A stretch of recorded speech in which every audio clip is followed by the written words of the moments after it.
বেদখলকাৰী আৰু ৰক্ষা নাই ইতিমধ্যে কঠোৰ হৈছে প্ৰশাসন পুনৰ অসমৰ হ'বলৈ গৈ আছে বৃহৎ উচ্ছেদ অভিযান কেৱল 10 দিনৰ সময়সীমা বান্ধি দিয়া হৈছে 10 জুলাইৰ ভিতৰত খালি কৰিব লাগিব সকলোৱে ঘৰ যিসকলে বনাঞ্চলত আছে বনাঞ্চলত থকা লোকে 10 জুলাইৰ ভিতৰতে ঘৰ খালি কৰিব লাগিব গোৱালপাৰাত হ'বলৈ গৈ আছে পুনৰবাৰ বৃহৎ উচ্ছেদ অভিযান এই মুহূৰ্তলৈ সবিশেষ তথ্য আনফালে আকৌ বেদখলকাৰী কান্দোনত ভাগি পৰিছে কলৈ যাম এতিয়া ক'ত আশ্ৰয় ল'ম গোৱালপাৰাত পুনৰ হ'বলৈ গৈ আছে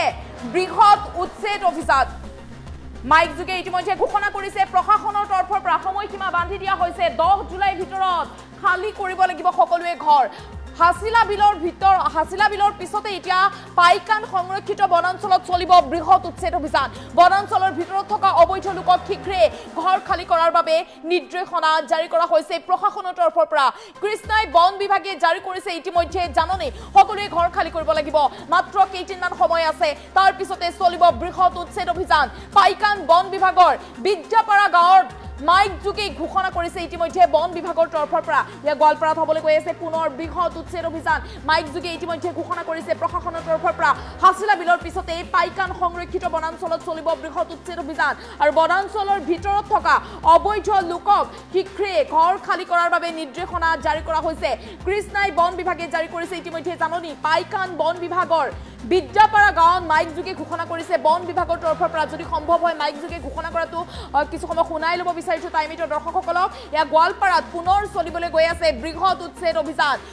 কান্দোনত ভাগি পৰিছে বেদখলকাৰী মন্তব্য কৰিছে যে আমি ক'ত আশ্ৰয় ল'ম ক'লে যাম কি খাম ক'ত থাকিম এতিয়া কান্দোনত ভাগি পৰিছে যে হঠাৎ আমাক এনেদৰে জাননী জাৰি কৰিছে হঠাৎ জাননী জাৰি কৰোঁতে আমি কেনেকৈ হঠাৎ ঘৰ দুৱাৰ এৰি থৈ যাম ইয়াতে আমি নিগাজিকৈ থাকিবলৈ লৈছিলোঁ ইয়াতে আমি ঘৰ দুৱাৰ বনাই লৈছিলোঁ সজাই লৈছিলোঁ ইয়াতে আছিলোঁ ইয়াতে কৰ্ম কৰিছিলোঁ হঠাৎ আমি ক'ত যাওঁ বুলি এতিয়া কান্দোনত ভাগি পৰিছে বেদখলকাৰী যদি সম্ভৱ হয় মাইক যুগে ঘোষণা কৰাটো শুনাব বিচাৰিছোঁ এয়া গোৱালপাৰাত পুনৰ চলিবলৈ গৈ আছে বৃহৎ উচ্ছেদ অভিযান বনাঞ্চলৰ ভিতৰত অবৈধভাৱে যিসকল লোক আছিল সেইসকলক ঘৰ খালি কৰাৰ বাবে নিৰ্দেশনা জাৰি কৰা হৈছে কৃষ্ণাই বন বিভাগে জাৰি কৰিছে ইতিমধ্যে জাননী প্ৰশাসনৰ তৰফৰ পৰা মাইক যুগে ঘোষণা কৰিছে যে আপোনালোকক সময়সীমা বান্ধি দিয়া হৈছে মাত্ৰ কেইদিনমানৰ সময় আছে 10 জুলাইৰ ভিতৰতে ঘৰ খালি কৰিব লাগিব ইয়াতে হ'বলৈ গৈ আছে বৃহৎ উচ্ছেদ অভিযান কান্দোনত ভাগি পৰিছে উচ্ছেদিত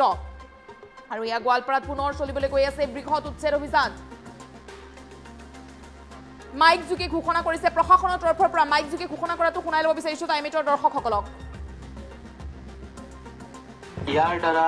পাইকান সংৰক্ষিত বনাঞ্চলত বসবাস কৰি থকা ব্যক্তিসকলৰ জ্ঞাতাৰ্থে জনোৱা হয় যে মাননীয় গুৱাহাটী উচ্চ ন্যায়ালয়ৰ চৌমটো PIL নং 1/2022 আদেশ আৰু ৰায় অনুসৰি লগতে অসম বন নিয়ন্ত্ৰণ আইন 1891 ক্ষমতা অনুসৰি পাইকান সংৰক্ষিত বনাঞ্চলত অতি সোনকালে উচ্ছেদ অভিযান চলোৱা হ'ব গতিকে পাইকান সংৰক্ষিত বনাঞ্চলৰ ভিতৰত থকা সকলো অবৈধ বাসিন্দাক 2025 চনৰ 10 জুলাইৰ আগতে সংৰক্ষিত বনাঞ্চলৰ ভূমি খালি কৰি দিবলৈ ইয়াৰ দ্বাৰা নিৰ্দেশ দিয়া হ'ল অন্যথা পৰৱৰ্তী জাননী অবিহনে উচ্ছেদ অভিযান চলোৱা হ'ব ধন্যবাদ আঞ্চলিক বন বিষয়া মধ্য বনাঞ্চল ইয়াৰ দ্বাৰা পাইকান সংৰক্ষিত বনাঞ্চলত বসবাস কৰি থকা ব্যক্তিসকলৰ জ্ঞাতাৰ্থে জনোৱা হয় যে মাননীয় গুৱাহাটী উচ্চ ন্যায়ালয়ৰ চৌমটো PIL নং 1/2022 আদেশ আৰু ৰায় অনুসৰি লগতে অসম বন নিয়ন্ত্ৰণ আইন 1891 ক্ষমতা অনুসৰি পাইকান সংৰক্ষিত বনাঞ্চলত অতি সোনকালে উচ্ছেদ অভিযান চলোৱা হ'ব গতিকে পাইকান সংৰক্ষিত বনাঞ্চলৰ ভিতৰত থকা সকলো অবৈধ বাসিন্দাক 2025 চনৰ 10 জুলাইৰ আগতে সংৰক্ষিত বনাঞ্চলৰ ভূমি খালি কৰি দিবলৈ ইয়াৰ দ্বাৰা নিৰ্দেশ দিয়া হ'ল অন্যথা পৰৱৰ্তী জাননী অবিহনে উচ্ছেদ অভিযান চলোৱা হ'ব ধন্যবাদ আঞ্চলিক বন বিষয়া মধ্য বনাঞ্চল ইয়াৰ দ্বাৰা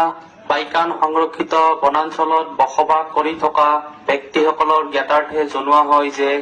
মাননীয় গুৱাহাটী উচ্চ ন্যায়ালয়ৰ চৌমটো PIL নং 1/2022 আদেশ আৰু ৰায় অনুসৰি লগতে অসম বন নিয়ন্ত্ৰণ আইন 1891 ক্ষমতা অনুসৰি পাইকান সংৰক্ষিত বনাঞ্চলত অভিযান মাইক যোগে ঘোষণা কৰিছে প্ৰশাসনৰ তৰফৰ পৰা আৰু তাৰ পিছতে কান্দোনত ভাগি পৰিছে বেদখলকাৰী যে আমি ক'ত যাম এতিয়া ক'ত আশ্ৰয় ল'ম ইয়াতে আমি নিগাজিকৈ থাকিবলৈ লৈছিলো ইয়াতে আমি বাস কৰিছিলো ইয়াতে আমি বছৰ বছৰ ধৰি আছিলো এতিয়া হঠাৎ এখন জাননী পোৱাৰ লগে লগে মাইক যোগে প্ৰশাসনৰ তৰফৰ পৰা ঘোষণা কৰাৰ লগে লগে আমি ক'ত যাম এতিয়া ক'ত আশ্ৰয় ল'ম আমাৰ নিৰাপদ স্থান ক'ত হ'ব আমি ক'ত ঘৰ সজাম আমি কেনেদৰে খাম কেনেদৰে চলিম কেনেদৰে থাকিম ক'ত আশ্ৰয় ল'ম কান্দোনত ভাগি পৰিছে এতিয়া বেদখলকাৰী যেহেতু মাজত মাত্ৰ কেইটামান দিন বাকি আছে তেওঁলোকক সময়সীমা বান্ধি দিয়া হৈছে 10 জুলাইতে এই ঠাইখিনিতে হ'বলৈ গৈ আছে উচ্ছেদ অভিযান যিসকলে বনাঞ্চলত বাস কৰিছে সকলোৰে ঘৰ এৰিব লাগিব সকলোৰে এই অঞ্চল এৰিব লাগিব এয়া গোৱালপাৰাত হ'বলৈ গৈ আছে পুনৰ বৃহৎ উচ্ছেদ অভিযান কান্দোনত ভাগি পৰিছে এতিয়া বেদখলকাৰী যে আমি ক'ত যাম এতিয়া হঠাৎ এখন জাননী পোৱাৰ লগে লগে আমি কেনেকৈ আমাৰ সন্তানক লৈ আমি অন্য প্ৰান্তলৈ ৰাওনা হ'ম গোৱালপাৰাত হ'বলৈ গৈ আছে সৰ্ববৃহৎ উচ্ছেদ অভিযান আনফালে এয়া কান্দোনত ভাগি পৰিছে প্ৰতি ঘৰ পৰিয়ালে বহু পৰিয়াল আছিল তেওঁলোকে দাবী উত্থাপন কৰিছে যে বছৰ বছৰ ধৰি আমি ইয়াতে আছো গতিকে এখন জাননী পোৱাৰ লগে লগে আমি কেনেকৈ অন্য প্ৰান্তলৈ যাওঁ আমি ক'ত যাম আমি ক'ত আশ্ৰয় ল'ম কি খাম কি পিন্ধিম এনেদৰে কান্দোনত ভাগি পৰিছে এতিয়া বেদখলকাৰী যেহেতু গোৱালপাৰাত পুনৰ হ'বলৈ গৈ আছে বৃহৎ উচ্ছেদ অভিযান যিসকলে চৰকাৰী মাটি দখল কৰি আছিল যিসকলে অবৈধভাৱে বাসগৃহ সজাই আছিল বা যিসকলে অবৈধভাৱে বাস কৰি আহিছিল সেইসকলৰ আৰু নিষ্ঠা নাই সেইসকলে কিন্তু সেই স্থান এৰিব লাগিব য'ত তেওঁলোকে নিগাজিকৈ থাকিব লৈছিল চৰকাৰী ভূমি দখল কৰিলে বিপদত পৰিবলৈ গৈ আছে পুনৰ হাছিলা বিলৰ পিছতে পাইকান সংৰক্ষিত বনাঞ্চলত চলিবলৈ গৈ আছে বৃহৎ উচ্ছেদ অভিযান বনাঞ্চলৰ ভিতৰত থকা অবৈধ লোকক শীঘ্ৰে ঘৰ খালী কৰাৰ বাবে নিৰ্দেশ জাৰি কৰা হৈছে প্ৰশাসনৰ তৰফৰ পৰা মাইক যোগে ঘোষণা কৰিছে যিসকলে অবৈধভাৱে বাস কৰি আছিল যিসকলে চৰকাৰী ভূমি দখল কৰি আছিল তেওঁলোকে কিন্তু চৰকাৰী ভূমি এৰিবই লাগিব যদি সেই চৰকাৰী ভূমি নেৰে তেন্তে কিন্তু বিপদত পৰিবলৈ গৈ আছে ঘৰ দুৱাৰ সকলো ভাঙি দিয়া হ'ব সময়সীমা বান্ধি দিয়া হৈছে মাত্ৰ 10 জুলাইলৈ মাজত মাত্ৰ কেইটামান দিন বাকী আছে 10 জুলাই পূৰ্বে তেওঁলোকে ঘৰ এৰিব লাগিব 10 জুলাই পূৰ্বে তেওঁলোকে এই স্থান এৰিব লাগিব অন্য প্ৰান্তলৈ যাব লাগিব এতিয়া বেদখলকাৰীয়ে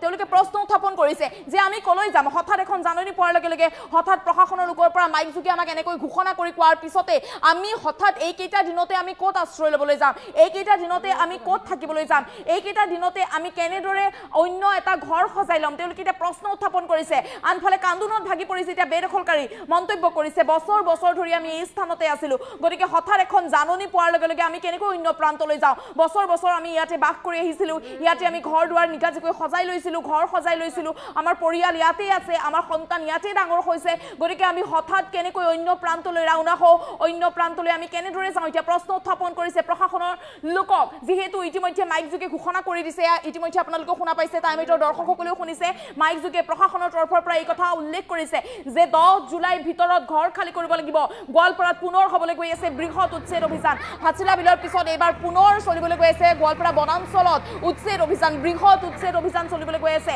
গতিকে ঘৰ খালী কৰিব লাগিব বেদখলকাৰী যিসকলে চৰকাৰী ভূমি দখল কৰি আছিল দীৰ্ঘ সময়ৰ পৰা বছৰ বছৰ ধৰি চৰকাৰী ভূমিত আছিল বনাঞ্চলত বাস কৰি আছিল সেইসকলৰ কিন্তু এতিয়া নিষ্ঠা নাই একচন মুদত আহিছে এতিয়া আৰক্ষী কঠোৰ হৈছে প্ৰশাসন গতিকে মুখ্যমন্ত্ৰী ডক্টৰ হিমন্ত বিশ্ব শৰ্মাৰ নিৰ্দেশনাৰ পিছতে এতিয়া কঠোৰ ৰূপত বা একচন ৰূপত দেখিবলৈ পোৱা গৈছে এতিয়া আৰক্ষী প্ৰশাসনক সকলোৱে ঘৰ খালী কৰিব লাগিব যিসকলে চৰকাৰী ভূমি দখল কৰি আছে বছৰ বছৰ ধৰি দখল কৰিলেও খালী কৰিব লাগিব যদি আপুনি কেইদিনমানৰ আগতে দখল কৰিছে তেন্তেও আপুনি খালী কৰিব লাগিব যদিহে কেনেবাকৈ চৰকাৰী ভূমি দখল কৰি আছে তেন্তে কিন্তু নিষ্ঠাৰ নাই চৰকাৰী ভূমি দখল কৰিলে ঘৰ খালী কৰি যাব লাগিব ইতিমধ্যে গোৱালপাৰাত হ'বলৈ গৈ আছে বৃহৎ উচ্ছেদ অভিযান অসমৰ সৰ্ববৃহৎ উচ্ছেদ অভিযান হ'বলৈ গৈ আছে বনাঞ্চলৰ ভিতৰত যিসকলে অবৈধভাৱে বাস কৰি আছিল বা অবৈধ লোক আছিল সেইসকলে শীঘ্ৰে বনাঞ্চল খালী কৰাৰ বাবে নিৰ্দেশ জাৰি কৰা হৈছে হাছিলা বিলৰ পিছতে এইবাৰ পাইকান সংৰক্ষিত বনাঞ্চলত চলিবলৈ গৈ আছে সৰ্ববৃহৎ উচ্ছেদ অভিযান কৃষ্ণাই বন বিভাগে ইতিমধ্যে জাৰি কৰিছে জাননী পাইকান বন বিভাগৰ বিদ্যাপাৰা গাঁৱত মাইক যোগে ঘোষণা কৰিছে বন বিভাগৰ তৰফৰ পৰা যে 10 জুলাই সময়সীমা বান্ধি দিয়া হৈছে 10 জুলাইৰ ভিতৰত ঘৰ খালী কৰক যদিহে 10 জুলাইৰ ভিতৰত ঘৰ খালী নকৰে তেন্তে কিন্তু বিপদত পৰিবলৈ গৈ আছে যিহেতু উচ্ছেদ হ'বলৈ গৈ আছে সৰ্ববৃহৎ উচ্ছেদ গোৱালপাৰাত পুনৰ চলিবলৈ গৈ আছে অসমৰ ভিতৰতে সৰ্ববৃহৎ উচ্ছেদ হ'বলৈ গৈ আছে যিসকলে অবৈধভাৱে বাস কৰিছিল যিসকলে অবৈধভাৱে আছিল সেইসকলে শীঘ্ৰে ঘৰ খালী কৰাৰ বাবে নিৰ্দেশনা জাৰি কৰা হৈছে আৰু এয়া মাইক যোগে ঘোষণা কৰিছে মাইক যোগে ঘোষণা কি কৰিছে টাইমেটৰ দৰ্শকসকলক সেয়া শুনাই ল'ব বিচাৰিছো পাইকান সংৰক্ষিত বনাঞ্চলত অতি সোনকালে উচ্ছেদ অভিযান চলোৱা হ'ব গতিকে পাইকান সংৰক্ষিত বনাঞ্চলৰ ভিতৰত থকা সকলো অবৈধ বাসিন্দাক 2025 চনৰ 10 জুলাইৰ আগতে সংৰক্ষিত বনাঞ্চলৰ ভূমি খালী কৰি দিবলৈ ইয়াৰ দ্বাৰা নিৰ্দেশ দিয়া হ'ল। অন্যথা পৰৱৰ্তী জাননী অবিহনে উচ্ছেদ অভিযান চলোৱা হ'ব। ধন্যবাদ। আঞ্চলিক বন বিষয়া, মধ্য বনাঞ্চল। ইয়াৰ দ্বাৰা পাইকান সংৰক্ষিত বনাঞ্চলত বসবাস কৰি থকা ব্যক্তিসকলৰ জ্ঞাতাৰ্থে জনোৱা হয় যে মাননীয় গুৱাহাটী উচ্চ ন্যায়ালয়ৰ চৌমতো PIL নং 1/2022 আদেশ আৰু ৰায় অনুসৰিৰ লগতে অসম বন নিয়ন্ত্ৰণ আইন 1891 ক্ষমতা অনুসৰি পাইকান সংৰক্ষিত বনাঞ্চলত অতি সোনকালে উচ্ছেদ অভিযান চলোৱা হ'ব। গতিকে পাইকান সংৰক্ষিত বনাঞ্চলৰ ভিতৰত থকা সকলো অবৈধ বাসিন্দাক 2025 চনৰ 10 জুলাইৰ আগতে সংৰক্ষিত বনাঞ্চলৰ ভূমি খালী কৰি দিবলৈ ইয়াৰ দ্বাৰা নিৰ্দেশ দিয়া হ'ল। অন্যথা পৰৱৰ্তী জাননী অবিহনে উচ্ছেদ অভিযান চলোৱা হ'ব। ধন্যবাদ। আঞ্চলিক বন বিষয়া, মধ্য বনাঞ্চল। ইয়াৰ দ্বাৰা পাইকান সংৰক্ষিত বনাঞ্চলত বসবাস কৰি থকা ব্যক্তিসকলৰ জ্ঞাতাৰ্থে জনোৱা হয় যে মাননীয় গুৱাহাটী উচ্চ ন্যায়ালয়ৰ চৌমতো PIL নং 1/2022 আদেশ আৰু ৰায় অনুসৰিৰ লগতে অসম বন নিয়ন্ত্ৰণ আইন 1891 ক্ষমতা অনুসৰি পাইকান সংৰক্ষিত বনাঞ্চলত অতি সোনকালে উচ্ছেদ অভিযান চলোৱা হ'ব। গতিকে পাইকান সংৰক্ষিত বনাঞ্চলৰ ভিতৰত থকা সকলো অবৈধ বাসিন্দাক 2025 চনৰ 10 জুলাইৰ আগতে সংৰক্ষিত বনাঞ্চলৰ ভূমি খালী কৰি দিবলৈ ইয়াৰ দ্বাৰা নিৰ্দেশ দিয়া হ'ল। অন্যথা পৰৱৰ্তী জাননী অবিহনে উচ্ছেদ অভিযান চলোৱা হ'ব। ধন্যবাদ। আঞ্চলিক বন বিষয়া, মধ্য বনাঞ্চল। ইয়াৰ দ্বাৰা পাইকান সংৰক্ষিত বনাঞ্চলত বসবাস কৰি থকা ব্যক্তিসকলৰ জ্ঞাতাৰ্থে জনোৱা হয় যে মাননীয় গুৱাহাটী উচ্চ ন্যায়ালয়ৰ চৌমতো PIL নং 1/2022 আদেশ আৰু ৰায় অনুসৰিৰ লগতে অসম বন নিয়ন্ত্ৰণ আইন 1891 ক্ষমতা অনুসৰি পাইকান সংৰক্ষিত বনাঞ্চলত অতি সোনকালে উচ্ছেদ অভিযান চলোৱা হ'ব। গতিকে পাইকান সংৰক্ষিত বনাঞ্চলৰ ভিতৰত থকা সকলো অবৈধ বাসিন্দাক 2025 চনৰ 10 জুলাইৰ আগতে সংৰক্ষিত বনাঞ্চলৰ ভূমি খালী কৰি দিবলৈ ইয়াৰ দ্বাৰা নিৰ্দেশ দিয়া হ'ল। অন্যথা পৰৱৰ্তী জাননী অবিহনে উচ্ছেদ অভিযান চলোৱা হ'ব। ধন্যবাদ। আঞ্চলিক বন বিষয়া, মধ্য বনাঞ্চল। ইয়াৰ দ্বাৰা পাইকান সংৰক্ষিত বনাঞ্চলত বসবাস কৰি থকা ব্যক্তিসকলৰ জ্ঞাতাৰ্থে জনোৱা হয় যে মাননীয় গুৱাহাটী উচ্চ ন্যায়ালয়ৰ চৌমতো PIL নং 1/2022 আদেশ আৰু ৰায় অনুসৰিৰ লগতে অসম বন নিয়ন্ত্ৰণ আইন 1891 ক্ষমতা অনুসৰি পাইকান সংৰক্ষিত বনাঞ্চলত অতি সোনকালে উচ্ছেদ অভিযান চলোৱা হ'ব। গতিকে পাইকান সংৰক্ষিত বনাঞ্চলৰ ভিতৰত থকা সকলো অবৈধ বাসিন্দাক 2025 চনৰ 10 জুলাইৰ আগতে সংৰক্ষিত বনাঞ্চলৰ ভূমি খালী কৰি দিবলৈ ইয়াৰ দ্বাৰা নিৰ্দেশ দিয়া হ'ল। অন্যথা পৰৱৰ্তী জাননী অবিহনে উচ্ছেদ অভিযান চলোৱা হ'ব। ধন্যবাদ। আঞ্চলিক বন বিষয়া, মধ্য বনাঞ্চল। ইয়াৰ দ্বাৰা পাইকান সংৰক্ষিত বনাঞ্চলত বসবাস কৰি থকা ব্যক্তিসকলৰ জ্ঞাতাৰ্থে জনোৱা হয় যে মাননীয় গুৱাহাটী উচ্চ ন্যায়ালয়ৰ চৌমতো PIL নং 1/2022 আদেশ আৰু ৰায় অনুসৰিৰ লগতে অসম বন নিয়ন্ত্ৰণ আইন 1891 ক্ষমতা অনুসৰি পাইকান সংৰক্ষিত বনাঞ্চলত অতি সোনকালে উচ্ছেদ অভিযান চলোৱা হ'ব। গতিকে পাইকান সংৰক্ষিত বনাঞ্চলৰ ভিতৰত থকা সকলো অবৈধ বাসিন্দাক 2025 চনৰ 10 জুলাইৰ আগতে সংৰক্ষিত বনাঞ্চলৰ ভূমি খালী কৰি দিবলৈ ইয়াৰ দ্বাৰা নিৰ্দেশ দিয়া হ'ল। অন্যথা পৰৱৰ্তী জাননী অবিহনে উচ্ছেদ অভিযান চলোৱা হ'ব। ধন্যবাদ। আঞ্চলিক